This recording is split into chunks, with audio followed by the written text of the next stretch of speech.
ښه راغلاست آینه نیوز ته. نن د 2025 کال د دسمبر 5مه نیټه ده.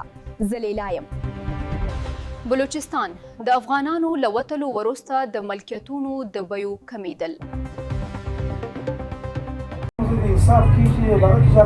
په کوټه کې د ملکیتونو په سوداګرۍ بوخت کسان وایي چې د افغان کډوالو له وتلو وروسته د ښار د کورونو او تجارتي ملکیتونو بیې د پام وړ راکمې شوې دي. د دوی په وینا د کډوالو د وتلو له امله د پیرېدلو تقاضا کمه شوې او دا وضعیت د ډیری ملکیت لرونکو او پانګه اچونکو لپاره اقتصادي اندېښنې رامنځته کوي. سودای بالکل وچ ولاړې دي چې هر چا پرون لوړ مې سودا کړې ده 15 ورځې بعد په هغه ریټ نه دی د 2 کروڑ روپۍ دی 15 ورځې بعد په 1.5 کروڑ روپۍ دي. هېڅوک د ځای پوښتنه ګسته نه کوي. موږ پیسې بندې کړي دي 2 کاله کېږي 3 کاله کېږي اوس هغه دی زموږ څخه په نیم تاوان خلک غواړي. موږ ډېر نقصان شوی دی. زموږ د 4 کروڑ روپۍ ځای اوس په 2 کروڑ روپۍ باندې خرڅېږي. د بلوچستان د پراپرټي او بلډرز اسوسییشن ایالتي مشر مالک ترین وایي چې د کډوالو ډلیز وتل په ځانګړي ډول د کورونو اپارټمنټونو او سوداګریزو ځایونو پر تقاضا مستقیم اغیز کړی چې ورسره د ملکیتونو بیې ټیټې شوې دي.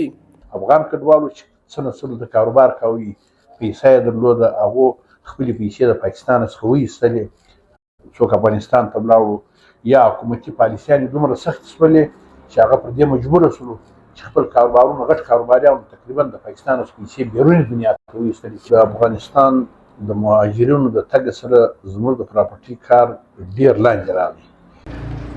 خو د دې ترڅنګ د ښار یو شمېر پراپرټي ډیلران دغه ادعا ردوي.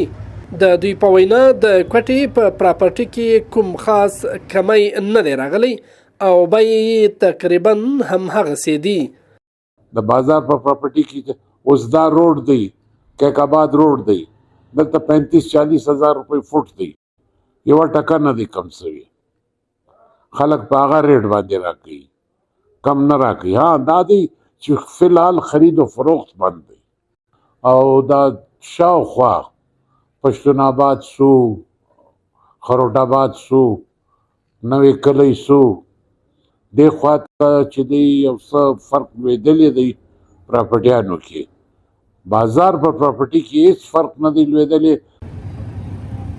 که څه هم خبرې مختلفې دي خو سوداګر دا فکر کوي چې د ملکیتونو د بیو د کمیدو دا بحث د سیمې پر اقتصاد تجارت او صنعت هم اغیز کړی دی. د پاکستان له خوا د افغان کډوالو د شړلو لړۍ نور هم سخته شوې ده او تر اوسه پورې په لکونو افغان کډوال له پاکستان څخه خپل هیواد ته ستانه شوي دي. ستاسو د باور نه مننه. الله حافظ.